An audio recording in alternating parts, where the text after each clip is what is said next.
Okay guys, welcome to today's video. Today's video is on how to remove and replace an exhaust system. Okay, so just want to show you a couple of different types before we actually remove it. Okay, so an exhaust will always start at the tailpipe, or in other words a back box. Okay, and you can just see how this one is mounted on here. Okay, you can see it's mounted on through a wee rubber mount here, but it also has a couple of bolts in through it. Okay, now this style you would take off the bolts and take the mount off with it, but other vehicles you would pop the rubber mount out of the back box there. Okay, and exhausts are split into sections, so you would always start at the rear and work your way to the front. Okay, so you can see that this exhaust goes the whole way to this center section here. Okay, or a middle silencer, and you can see where we'll have a bit of a sleeve here. Okay, and that's where it joins. So them sleeves always break off or leak through. You know, they're very easily replaced. But you can also see again that it's mounted here through that rubber mount. And again, we put a WD-40 on that. You can put a screwdriver or a pry bar in there and wedge that off. Now, whenever you're doing exhaust, please make sure that you support it with maybe a tall axle stand or a transmission jack, and that'll help with it. And you just keep going to the front, to your front flexi. You can see that has a flexi hose there, and what that allows then is for movement in the exhaust. Okay, you can see again here it's mounted on the front, so you can take off the two bolts here or pop it out. But it also has an electrical sensor. They can either be pressure sensors or oxygen sensors, so they would also need to be removed, and trying to remove them when they're cold is very difficult. Okay, then it goes up onto the diesel particulate filter, the DPF filter, and you can see it's on it's on through a clamp. Okay, and that clamp has an Allen key on it. So anytime where it joins here through the sleeve, or I don't think it joins at the back, but you can get gaskets. Make sure you don't lose your gaskets. Okay, so I'm just going to show you a different exhaust system, but you can take that right off up to the diesel particulate filter, then it goes on to the exhaust manifold. Okay, so we're on this different type of vehicle where you can see it's mounted up on that rubber mount here, so we need to take off the rubber mount off that exhaust, and that'll hang down, so that's where you would need to support that back box. Okay, you can also see then it's mounted in here. Again, you need to pop them rubber mounts off. Be very careful when you're popping them off, because you can slip and possibly hit yourself in the eye. So then you can see where it joins. This one's pretty handy enough one, where it just has two bolts either side. But again, remember there'll be a gasket in there. Don't lose the gasket and make sure it gets put back on. Then it runs right down. We've got our center section, and we'll have an oxygen sensor right here. So you can either take the oxygen sensor off here or disconnect it there at its multi-plug. Okay, and again, you can see where it's mounted. You can see this one here, someone has left that mount off. So we'll fix that when we're putting it back on again. You can see then we'll go to the catalytic converter, which is here. If a car comes in off the street, you know, this is the first thing to heat up and the last thing to cool down.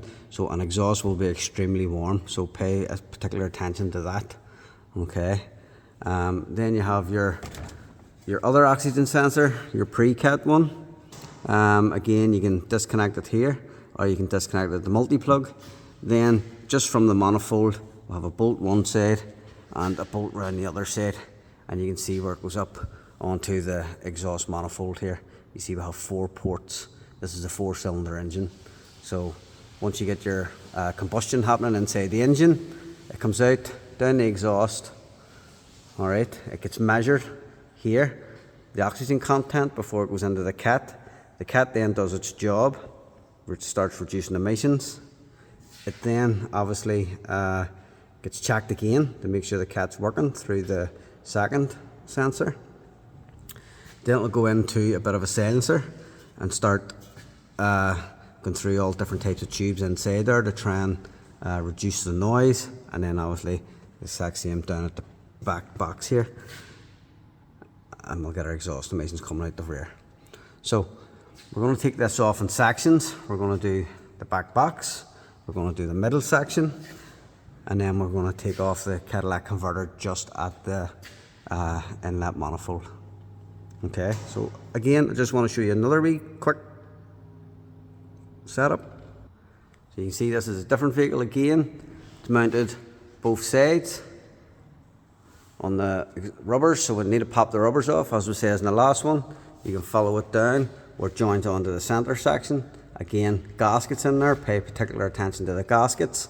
So once you've got the back box off, then you can start working towards the middle section.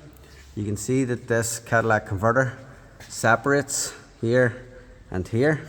So we can separate this catalytic converter from the middle section and your front section. And you can see we're mounted on rubbers either end here, so we need to pop that off. And then that goes on to the exhaust manifold, or the front downpipe, sorry. We'll take that off. Okay, so I'll just show you how to do it in different sections then, okay? Okay, so got our pry bar here, and what we need to do then is start wedging this exhaust off. Now remember, these are holding the exhaust up, so you do not want to make this hit you or slip off and hit you on the face, or the exhaust come down and hit you on the head.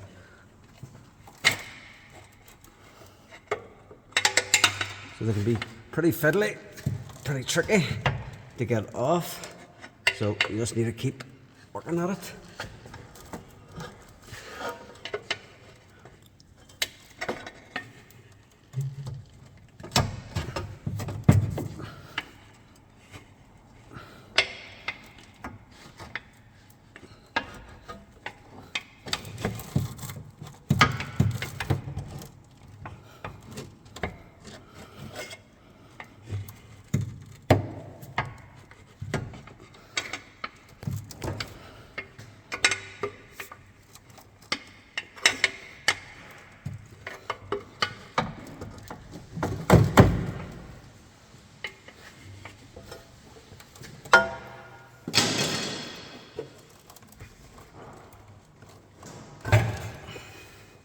There you can see we've got our first rubber off, and now before I take the other one off, I'm going to support this exhaust.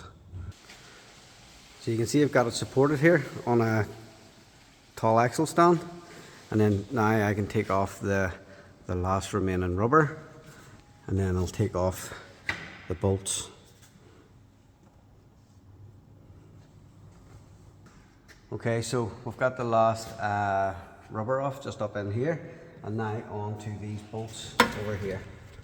Okay, now just be aware that a lot of the times, because exhausts heat up and cool down, they expand and contract, and what happens is you tend to get a lot of rust, and they can seize quite easily, you know. So it may be worthwhile heating them up, giving them a good clean, putting a bit of WD-40 and stuff on to make them easy to come out.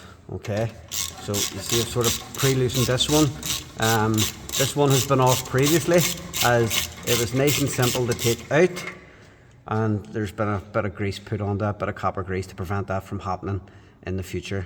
These bolts are spring loaded, so that's what helps with clamp them through. Okay.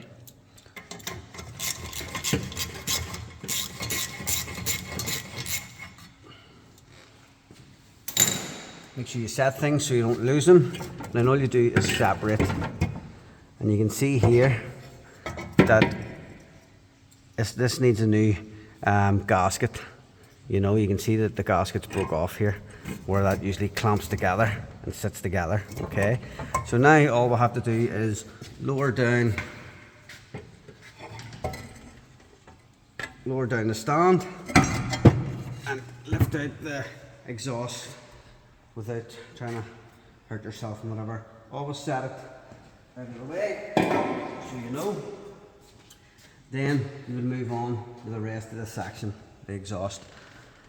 Once that's done, we'll do all that in reverse, and then rebuild it back up in reverse also. Hope this video helps. Keep an eye out for the next one. Thanks for watching.